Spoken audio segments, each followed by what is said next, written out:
రామ్ రామ్ దోస్తులు, ఇక పార్లమెంట్ ఎలక్షన్లలో అయితే దుమ్ము దుమారం ఉన్నది. రేపు ఒక్కరోజే ఉంది ప్రచారం.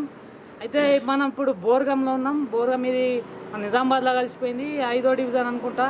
అయితే ఇక్కడ పెద్దలు ఉన్నారు, బీఆర్ఎస్ పెద్దలు ఉన్నారు. ప్రచారం ఎట్లా నడుస్తుంది, ఎట్లా ఆదరిస్తున్నారు ప్రజలు అడిగి తెలుసుకుందాం. ద్వారా చెప్పు ఎట్లున్నది. నిజామాబాద్ రూరల్ నియోజకవర్గం బోర్గాంకి 5th డివిజన్ ఉంటుంది.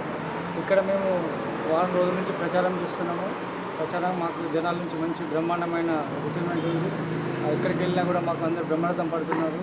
ఏదైతే కాంగ్రెస్ గవర్నమెంట్ 6 గ్యారెంటీలు ఇచ్చిందో అవి ఏవి సరిగా అమలు కావడం లేదు. దానివల్ల ప్రజలు తీవ్ర నైరాశ్యంలో ఉన్నారు. కేసీఆర్ హయాంలోనే ఎక్కడైతే ప్రతి పేదవాడికి లబ్ధి పొందిందో ఆ విధంగా ఇక్కడికి ఈ కాంగ్రెస్ ప్రభుత్వం ఎవరికి వస్తలేదని వాళ్ళు మాకు ప్రచారం చేస్తే వాళ్ళు ప్రతి ఒక్కరు మాకు చెప్తున్నారు. కాబట్టి రాబో ఎలక్షన్లలో పార్లమెంట్ ఎలక్షన్లో మాకు అభ్యర్థి బాజిరెడ్డి గోవర్ధన్ గారికి ఓటేయాలని మేమందరము ఈ మీడియా ముఖంగా మీరందరూ తెలియజేస్తున్నాము. ఇప్పుడు మన ఎంపీ అరవింద్ గారి గురించి ఏమంటారు? ఎంపీ అరవింద్ అయితే 5 సంవత్సరాల నుంచి ఇక్కడ ప్రజెంట్ 5 సంవత్సరాలు ఎంపీ అయ్యిండు.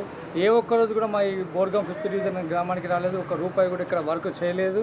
ఆయన కేవలం హిందూ ముస్లిం తప్ప ఏ డెవలప్మెంట్కి ఏం లేదు. కేవలం మోడీ బొమ్మ చూసుకొని అతన్ని చేస్తున్నారు. కానీ అతను ఎప్పుడైనా ఇక్కడ నిజామాబాద్ పార్లమెంట్ పరిధిలో ఏ గ్రామాలకు కూడా అసలు ఎదిగిన వ్యక్తి కాదు.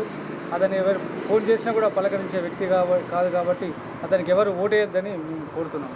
అంటే ఇక్కడ మీ బోర్గంలో దాదాపుగా చేరికలు అంటే కాంగ్రెస్ పార్టీలో జరిగినాయి. ఎందుకు?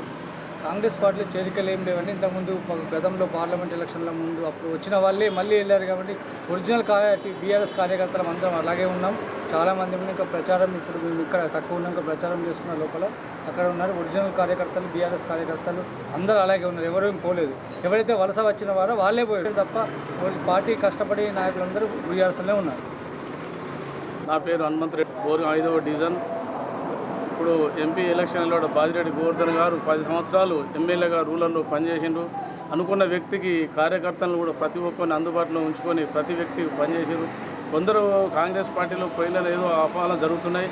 వాళ్ళు ఎందుకంటే వాళ్ళు రాజకీయం కోసం 4 రోజులు వర్క్ కోసం వస్తున్నారు, వెళ్ళిపోతున్నారు. ఇప్పుడు ఉన్న వాళ్ళమైతే కంపల్సరీ బీఆర్ఎస్లో ఉన్నాం. ఇప్పుడు ఏంటంటే ప్రజలు ఎందుకంటే కాంగ్రెస్ వాళ్ళు చెప్పిన మాటలు నమ్మి ఓట్లు వేసారు. కాబట్టి ఇదే మన కళ్యాణ లక్ష్మి ₹1,00,000 తులం బంగారు ఇస్తామన్నారు. ఆ బంగారం ఎటుపోయిందో, ఆ ₹1,00,000 ఎటుపోయిందో అల్లాడిపోతారు ఆడవాళ్ళంతా. లేడీస్ దాంట్లో కూడా స్పందన కలిగింది. ఆ బస్సు ఫ్రీ అన్నారు. ఆ బస్సులో కూడా కొట్లాడుకొని పుస్తకాలు కూడా పోతున్నాయి. వాళ్ళు అంతకంటే దారుణం అయిపోతుంది. మగవాళ్ళు బస్సు ఎక్కితే కూడా అసలు సీట్లు దొరకడం లేదు అని చెప్పి చాలా ఇబ్బందిగా ఉంది. ఇంకోటి ఏంటంటే ఈ 6 గ్యారెంట్లు ఇవి అని చెప్తున్నారు తప్ప ఏది అమలైంది లేదు. ఆ కరెంట్ బిల్ అన్నారు 202 యూనిట్ల మాఫీ అని, అది కూడా కొందరికి వచ్చింది, కొందరికి రాలేదు.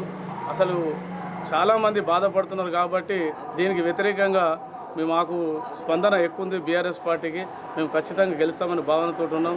జై హింద్, జై తెలంగాణ. అసలు బీడీ కార్మికులకు పింఛన్ అనేది లేకుండే. కేసీఆర్ వచ్చిన తర్వాత ముఖ్యమంత్రి 14 అయిన తర్వాత మనిషికి ఫస్ట్ ₹1000 చేసిన, ₹200 పింఛన్ ఉండే, దాన్ని ₹1000 చేసారు. మళ్ళీ రెండోసారి ఎలక్షన్లో 2000 చేస్తున్నారు. 2000 కంపల్సరీ చేశారు. ఎందుకంటే బీడీ కార్మికులకు అసలు ఎవరు గుర్తించేవారు రాష్ట్రంలో ఎవరు లేకుండే. కేసీఆర్ చేసిండు. కాబట్టి వారికి కూడా మేము ఇంతకుముందు వాళ్ళు 4000 ఇస్తాం, 10,000 ఇస్తామంటారు. అది ఏం ₹1 కూడా ఇవ్వడం లేదు. అది కూడా 2000 కూడా ఒక నెల ఆపి 2 నెలలకు ఒకసారి ఇస్తున్నారు. కాబట్టి అది కూడా బీడీ కార్మికులందరూ మీరందరూ ఆలోచించి కేసీఆర్ కారు గుర్తు ఓటేయాలని కోరుతున్నాం. బీఆర్ఎస్ పార్టీ ఏదైతే సేవలు అందించిందో గుర్తించి ఖచ్చితంగా గోవర్ధన్ను భారీ మెజార్టీతో గెలిపేయాలని చెప్పేసి బోర్గం నాయకులు కోరుతున్నారు. చూస్తూనే ఉండండి చట్టం.